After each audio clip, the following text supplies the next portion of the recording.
ஹர ஹர சங்கர ஜய ஜய சங்கர ஹர ஹர சங்கர ஜய ஜய. நினைத்த காரியம் கட்டாயமா நடக்க மகா பெரியவா போக சொன்ன 7 கோவில்கள். காஞ்சிபுரத்தில் வார தீர்த்தங்கள்னு சொல்லக்கூடிய 7 குளங்கள் இருக்குது. காஞ்சிபுரம் போனால் நினச்சது நிச்சயம் நடக்கும். ஒரு நாள் பக்தர் ஒருவர் பெரியவா கிட்ட கேட்டார், காஞ்சிபுரத்தை ரொம்ப விசேஷமான ஸ்தலம்னு எல்லாரும் சொல்கிறாளே, ஏன் பெரியவா? பரமேஸ்வரன், அம்பாள், மகாவிஷ்ணு, பிள்ளையார், முருகன் எல்லா தெய்வங்களும் இங்கே காஞ்சிபுரத்தில் தான் இருக்கா. இதை விட காசி தான் விசேஷம்னு சொன்னாலும் காஞ்சிபுரமும் காசிக்கு சமமான ஸ்தலம்தான். உனக்கு தெரியுமா, இங்கே காஞ்சிபுரத்தில் 7 குளம் இருக்குது. இதில் தினமும் ஒரு குளத்தில் ஸ்நானம் பண்ணிவிட்டு எல்லா கோவிலுக்கும் போய் சுவாமி தரிசனம் பண்ணிவிட்டு நாம் மனசில் வேண்டிக்கிற காரியம் கண்டிப்பாக நடக்கும். சீரியஸாக பேசின்னு இருந்தவர் திடீர்னு ஒரு நமட்டு சிரிப்போடு தன்னோட சிஷ்யனை பார்த்தார். சிஷ்யன்கிட்ட காசிங்கிறத பிரித்து சொல்லு பார்க்கலாம் அப்படின்னு சொன்னார். அவரும் காசி காசி அப்படின்னு சொன்னார். சரி, காஞ்சியை பிரித்து சொல்லு பார்க்கலாம் அப்படின்னார். கா இஞ்ச் ஜி காஞ்சி அப்படின்னார். பாத்தியா, காசிக்கும் காஞ்சிக்கும் ஒரு இஞ்சி தான் வித்தியாசம். சிஷ்யர் அதிர்ந்து போனார்.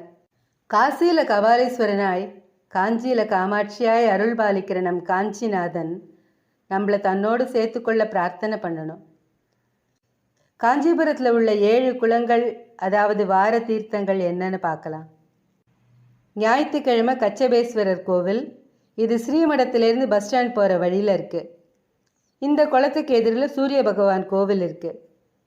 திங்கட்கிழமை ஏகாம்பரேஸ்வரர் கோவில், செவ்வாய்க்கிழமை மங்கள ஈஸ்வரன் கோவில் ஸ்ரீமடத்துக்கு எதிரிலேயே இருக்குது. புதன்கிழமை திரு காளீஸ்வரர் கோவில், வியாழக்கிழமை காயா ரோகணீஸ்வரர் கோவில், வெள்ளிக்கிழமை காமாட்சி கோவில், சனிக்கிழமை சர்வதீர்த்தம். மகாபெரிவா 69வது பீடாதிபதியாக ஸ்ரீ ஜெயேந்திர சரஸ்வதி பெரியவாளுக்கு இந்த குளக்கரையில் தான் சந்நியாச ஆசிரமம் அருளினார். பெரியவாளோட திருவாக்கில் இந்த தீர்த்தாடனம் கூட எத்தனை எளிமையானதாக, அதே சமயம் அபரிவிதமான பலன்களை தருவதாக இருக்கிறது. மனதில் நினைத்த காரியம் நடக்க, எண்ணியது நிறைவேற, வாழ்வில் தடைகள் நீங்க மகாபெரியவர் போக சொன்ன இந்த 7 கோவில்கள் இவைதான். மகாபெரியவா அருள்வாக்கு. எந்த செயலையும் அதற்குரிய தர்மத்தோட முறையாக செய்யணும். முறை பிறழும்போது அதற்கான பின்விளைவுகளை ஏற்றுத்தான் ஆகணும். நமக்கு நியாயமாக தோன்றது இன்னொருத்தருக்கு அநியாயமாக தெரியலாம்.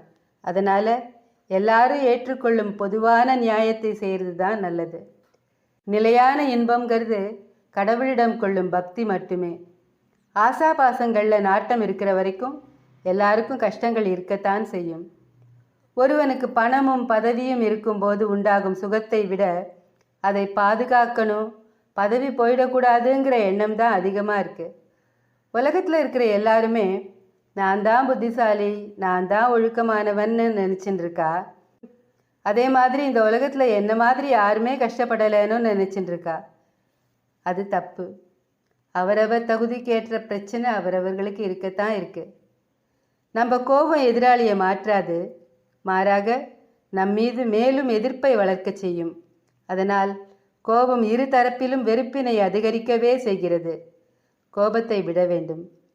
ஹர ஹர சங்கர ஜய ஜய சங்கர ஹர ஹர சங்கர ஜய ஜய